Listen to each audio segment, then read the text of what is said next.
Selamat datang di channel Al Enigma bersama saya Ferdian. Kali ini kita akan membahas sebuah cerita yang berasal dari Kabupaten Kapuas, tentunya Kalimantan Tengah lagi. Nah, di sini cerita ini cukup mendebarkan, cukup membuat hati terkikih, lebih kikih daripada kau diputusin pacarmu atau pacarmu selingkuh gara-gara LDRan terlalu lama, oke? Nah, di sini saya akan menceritakan sebuah cerita bernama Barasak Berdarah. Oke, sebelum itu perkenalkan, saya Ferdian dari channel Al Enigma. Jadi, desa ini berada di antara Desa Lagun, posisi Desa Lagun, dan Sungai Petak. Sungai, berarti anggapannya nih desa, nih sungai, nah di tengah-tengah nih, kemungkinan besar dia pinggir sungai, oke?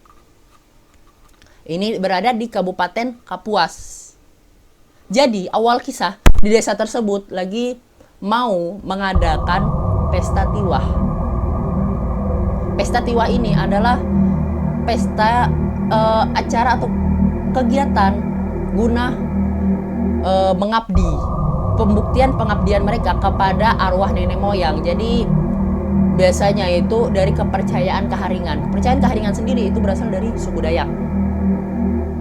Nah, untuk lebih jelasnya teman-teman bisa baca di deskripsi aja. Nanti ada linknya di situ, tinggal diklik-klik, buka Google.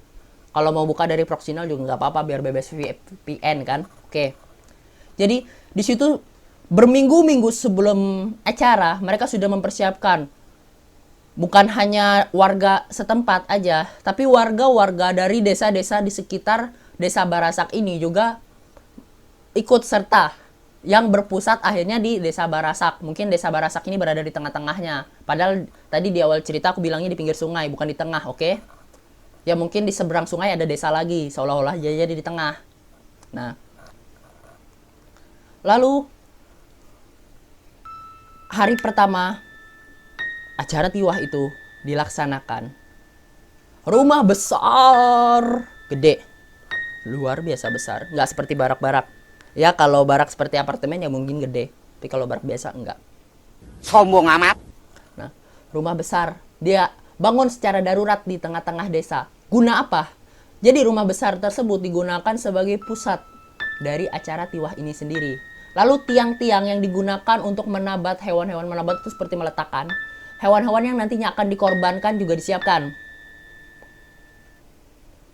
Sudah siap, bukan setelah. Nah, di hari pertama itu gong, terus gendang. Nah,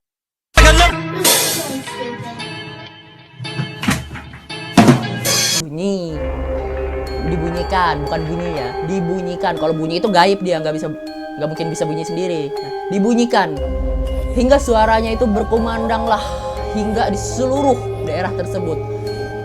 Ya paling nggak berapa meter, bukan sampai mil-mil jauhnya. Kalau mil-mil jauhnya itu sangkakala.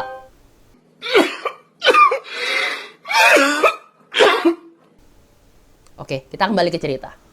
Nah, semua warga, tua, muda, laki-laki, perempuan, anak-anak, kalau warga aku nggak tahu masa itu sudah ada atau belum. Jadi, ya saya nyebutkan yang normal-normal saja. I see meat. Yeah, boy. Semuanya ikut bergembira ria, menari-nari. Nah, hewan-hewan yang sudah disiapkan tadi mulai disembelih. Hewannya ini biasanya itu babi ataupun sapi. Karena kambing itu sangat jarang. Menurut info yang saya dapatkan. Nah, lalu orang-orang dewasa yang ada di rumah besar itu menikmati sajiannya, yaitu berupa minuman, tuak, dan juga arak. Bukan soju ataupun whisky, oke? Sejenis saja. Apalagi anggur merah, bukan. Apalagi eceran seperti yang kalian biasa lakukan. Nggak ada lem, oke? Merupakan suguhan utama bagi semua orang yang hadir. Orang dewasa. Kalau anak-anak mah enggak, oke? Setiap orang yang disuguhkan harus meminum. Wajib, tidak boleh menolak itu. Jadi, kalau kamu datang ke sana, kamu sebagai orang dewasa, bukan sebagai anak-anak, kamu diusir sebagai anak-anak. Sebagai orang dewasa yang sudah cukup umur, ketika di dalam situ dan disuguhkan minuman, kamu tidak boleh menolaknya. Menurut kepercayaan mereka. Ya, anggapannya itu sama seperti rezeki nggak boleh ditolak. Ya, gitu. Oke. Nah, di halaman itu anak-anak semua, banyak anak-anak yang bermain. Seperti berlarian, kejar-kejaran, terus main sembunyi-sembunyian. Enggak deh, sembunyi-sembunyian, berbahaya. Lalu, ya mainan anak-anak lah, kelereng dan lain-lain. Yang pasti nggak ada main layang-layang karena tempatnya terlalu padat. Lalu, ada juga anak-anak yang seperti tanding ayam. Kalau bahasa kitanya itu saung ayam. Nah, bagi teman-teman yang nggak tahu saung ayam itu adalah kayak menyambung, mengadu ayam nih, hewan-hewan. Kuk kuk kuk kuk gap. Nah, seperti itu. Nanti yang kalah mati kemungkinan karena ya seperti yang kita tahu, nyambung ayam itu banyak tragedi kematian yang terjadi. Terutama di kalangan ayam. Mereka berjuang, bertaruh hidup dan mati, memperjuangkan kemenangan mereka, dan akhirnya mereka mati karena kekalahan. Oleh karena itu, ayamnya harus tangguh. Di antara anak-anak yang menyambung atau saung ayam ini, ada 3 orang anak yang bernama Nyalong, Rawing, dan juga Jagau. Rawing dan Nyalong adalah kedua anak yang menyambung ayam jago ini. Jadi yang sedang menyambung ini adalah ayamnya si Rawing. Anaknya si Rawing, ya Rawing. Rawing dan juga si Jagau. Nih lagi sambung ayamnya, bukan merekanya ya. Ayam, hewan, ayam.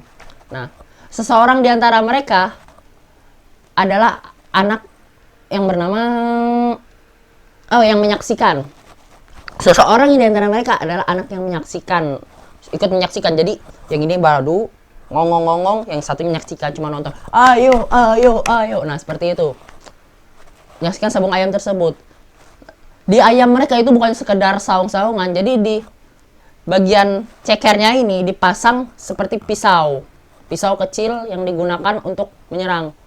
Tak lama kemudian ayamnya si Rawing ini mati gara-gara kena dari sabetan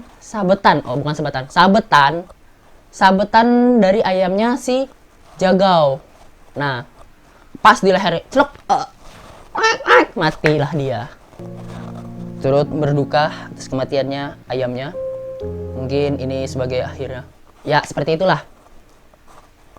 Dan orang-orang yang menonton ini berteriak.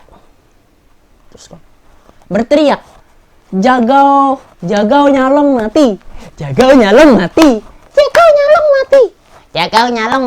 Nah, bapaknya si Nyalong dan Jagau, ayah dari Nyalong dan Jagau, ini dari jauh kan di dalam rumah, mereka dalam kondisi yang sudah mabuk banget ini ya. Sudah mabuk, sudah berat, pikiran sudah enggak arah. Pendengaran mereka, pikir mereka itu anaknya si Nyalong atau anaknya si Jagau itu mati, bukan ayamnya. Jadi keluar mereka menghunuskan mandau dengan keadaan mabuk itu, ngelontang-lonting, menebas siapapun yang ada di depan mereka. Saat akhirnya banyak yang mati. Orang tua yang di dalam melihat keluar dengan teriakan, keluar semua. Mereka semua keluar melihat anak mereka dibunuh. Akhirnya dengan keadaan mabuk mereka mengeluarkan mandau mereka dan saling bunuh di situ, saling bacok. Yang awalnya suara gembira, riang tawa, akhirnya berubah menjadi kesedihan. Suara tangis di mana-mana, teriakan kesakitan di mana-mana. Orang-orang ini seperti tidak menyadari kondisi apapun. Mereka akhirnya saling bunuh. Bekas tiwah pun yang berusaha untuk melerai mereka terluka dan akhirnya melarikan diri, bersembunyi. Warga desa makin tidak terkendali. Siapapun yang mereka lihat, mereka bacok dan mereka habisi. Dan akhirnya mereka semua pun meninggal. Sadar kondisi sudah sangat tenang, bekas tiwah itu pun keluar dari tempat persembunyiannya dan melihat mayat bergelimpangan di sana sini, dia sangat terkejut melihat seluruh warga desa di situ sudah meninggal. Akhirnya pun dia memutuskan untuk pergi, meninggalkan desa tersebut. Dia berjalan ke arah desa lain. Dia datengin, beritahu warga-warga desa yang lain untuk membantunya dan menceritakan tragedi ini kepada warga desa lain. Mereka kesana tuh bukan membantunya untuk cuma sekedar bercerita, oke? Jadi kesana mereka itu minta tolong untuk mereka juga membantu pemakaman atau menguburkan lah mayat-mayat yang ada ini. Sudah semuanya beres dimakamkan dan namanya dia menyaksikan langsung, dia merasa tidak kuat. Dia selalu tergenang ingatan tentang kejadian yang ada di situ. Akhirnya dia memutuskan untuk pindah tinggal di desa yang ada dekat di situ juga, dekat dari desa itu juga. Dia memutuskan tinggal di situ untuk waktu yang lama. Lambat laun desa Basarak itu dikenal angker, desa yang ya namanya juga habis pembantaian ya, dimakamkan di situ. Gimana nggak angker coba? Itu kalau kita panggil Antv itu, oh laku sih itu, kita panggil tukul arwana ya, kayaknya laku di situ. Nah, tapi lambat laun karena sudah mulai tenang, desa itu kembali mulai ditinggali oleh orang-orang. Dan untuk mengenang tragedi tersebut, desa itu tetap diberi nama Desa Barasak. Sampai saat ini pun di desa tersebut, kata orang-orang sana, masih banyak makam atau kuburan-kuburan orang-orang yang meninggal dari tragedi sebelumnya.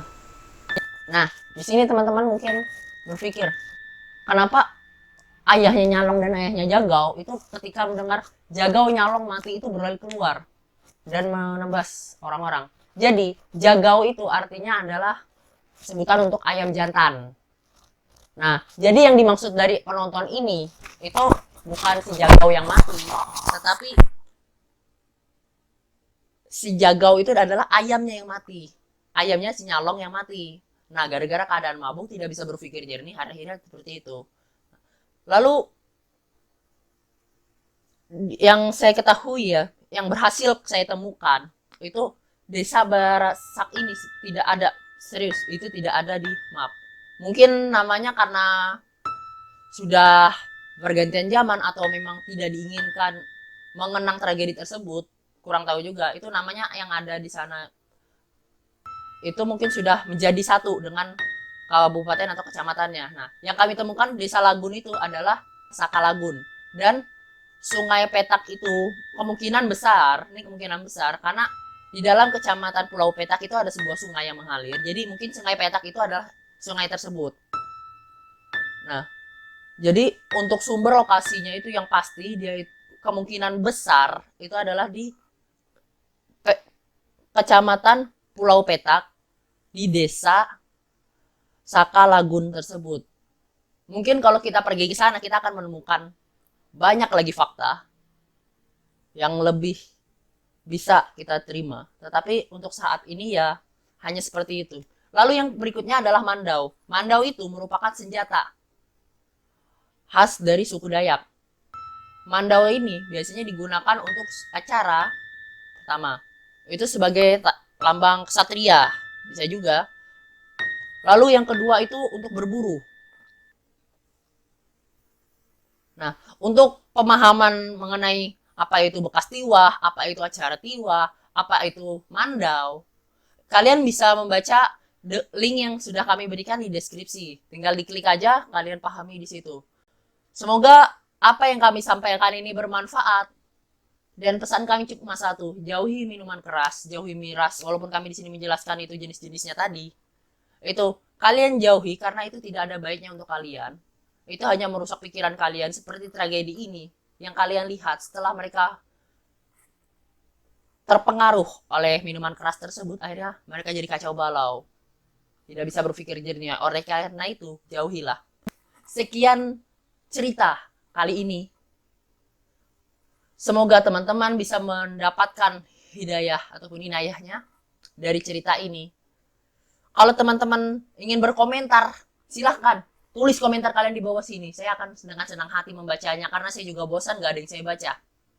Oke? Kalau teman-teman yang mempunyai saran, tidak peduli itu legenda-legenda dari luar Kalimantan pun akan saya terima. Saya akan memahaminya dan akan saya jelaskan agar semua orang mengetahui cerita rakyat yang ada di Indonesia ini apa saja. Oke? Sekian penyampaian dari Al Enigma kali ini. Sampai bertemu lagi, sampai jumpa.